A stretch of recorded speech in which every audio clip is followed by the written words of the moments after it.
Pour ce qui est de la desserte en électricité, le gouvernement prévoit d'ici 24 mois de donner du courant électrique à 24 000 personnes à travers le barrage de Katende qui produira 24 MW, a fait savoir le ministre des Ressources hydrauliques, Teddy Luamba. À côté de son collègue de la communication, Patrick Mouyaya, le ministre des Ressources hydrauliques a ajouté qu'il y aura même, au-delà de 24 MW du barrage de Katende, 64 autres MW issus de partenaires techniques et financiers avec de fonds agréés. Il y a des projets qui sont en corrélation dans la grande région.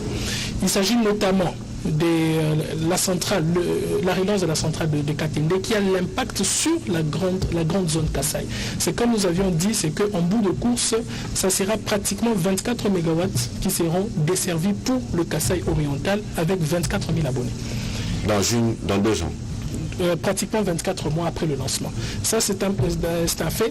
Mais aussi, il faut signifier que nous allons lancer un projet potentiel avec les partenaires techniques et financiers qu'on appelle le fonds agré, qui va prendre dans la zone Kasaï. Ça veut dire qu'il y aura aussi les territoires intégrés de pratiquement 64 MW également.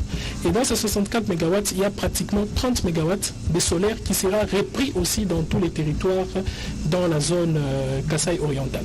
Donc ça, c'est du point de vue projets qui sont en cours et en bout de discussion dont nous allons passer à la phase opérationnelle. Le gouverneur du Kasaï oriental saluera de son côté l'avènement de Félix Tshisekedi à la tête du pays qui a tout changé dans l'espace Grand Kasaï. Avec l'avènement de Félix Antoine Tshisekedi Tshilombo, Mbuji-Mayi est en train de prendre une autre forme. Donc il y a bien d'ouvrages qu'il a réalisés en espace de quelques années, c'est-à-dire 5 à 6 ans. Nous avons une voirie urbaine, peut-être vous l'avez vu aussi. Il y a l'aéroport qui est en construction. Donc c'est parmi les œuvres vivantes qui pouvaient aujourd'hui faire déplacer toute la population du Kasaï pour l'accueillir chaleureusement. D'autres questions ayant trait au social de cette province ont été abordées. Le ministre de la Communication et Médias, Patrick Mouyaya, continue avec son nouveau narratif qui produit des résultats sur le terrain.